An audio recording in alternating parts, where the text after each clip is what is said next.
ఎడారిలో సెలయేర్లు జూలై 2. నీవు నడుచున్నప్పుడు నీ అడుగు ఇరుకున పడదు, నీవు పరుగెత్తునప్పుడు నీ పాదము తొట్టిల్లదు. సామెతలు 4:12. విశ్వాసం నిండిన బాటసారి కోసమే దేవుడు విశ్వాసపు వంతెనలు కడతాడు. ఒక అడుగు ముందుగానే ఆ వంతెనని దేవుడు కడితే అది విశ్వాసపు వంతెన ఎలా అవుతుంది? కంటికి కనిపించేది విశ్వాస మూలమైనది కాదు. కొన్ని చోట్ల వాటంతట అవే తెరుచుకునే గేట్లు ఉంటాయి. ఎవరైనా ఆ గేటును సమీపిస్తూ ఉన్నప్పుడు అది రోడ్డుకు అడ్డంగా, నిటారుగా, మొండిగా, నిశ్చలంగా నిలబడి ఉంటుంది. దాన్ని సమీపించకుండా ముందుగానే ఆగిపోతే అది తెరుచుకోదు. కానీ ఆ గేటు అక్కడ లేదనుకొని నేరుగా కారు తోలుకుంటూ వెళ్ళిపోతే ఆ కారు చక్రాలు రోడ్డు అడుగున ఉన్న స్ప్రింగుల్ని నొక్కడం వల్ల గేటు తెరుచుకుంటుంది.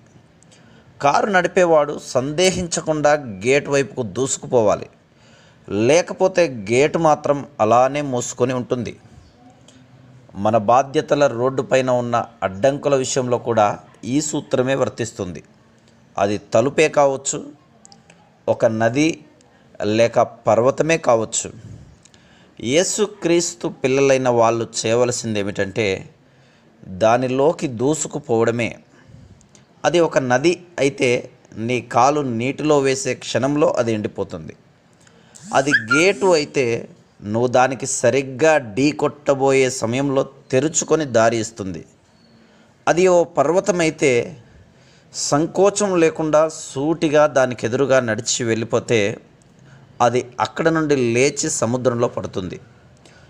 నీ దారికి ఎదురుగా ఓ పెద్ద అడ్డంకి కనిపిస్తుందా? దేవుని పేరట దాన్ని సూటిగా ఎదుర్కో, అది అక్కడ నుండి మాయమవుతుంది.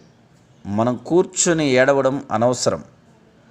లేచి నిత్యము సాగిపో అంటూ సర్వశక్తిమంతుడైన దేవుని స్వరం ఆదేశించింది. ధైర్యంగా ముందడుగు వేసి కదిలిపోదాం.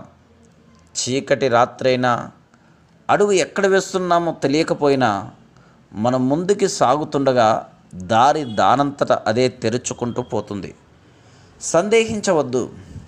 అవసరమైతే అగ్నిస్తంభము, మేఘస్తంభము మనకి అరణ్యంలో దారి చూపుతాయి. ఆ రోడ్డు మీద దారి చూపించే సంకేతాలు. దారి ప్రక్కన విశ్రాంతి గృహాలు ఉన్నాయి. మన ప్రయాణంలో ప్రతి మజిలీలోనూ మనకి ఆహారం, బట్టలు, ఆదరించే స్నేహితులు దొరుకుతారు. ప్రయాణంలో ఎంత అలసిపోయినా, ఎన్ని కష్టాల పాలైనా ఇల్లు చేరగానే సంతోషకరమైన తియ్యటి స్వాగతం మనకి ఎదురవుతుంది కదా. ఎత్తైన చోటికి ఎక్కిపోతున్నాను, వెలుగుబాటలో సాగిపోతున్నాను. నిశీదిలో నిర్మలమైన నదులు ప్రవహించే పచ్చిక బయలలో పరుగు తీస్తున్నాను యేసు నామములో. Praise the lord.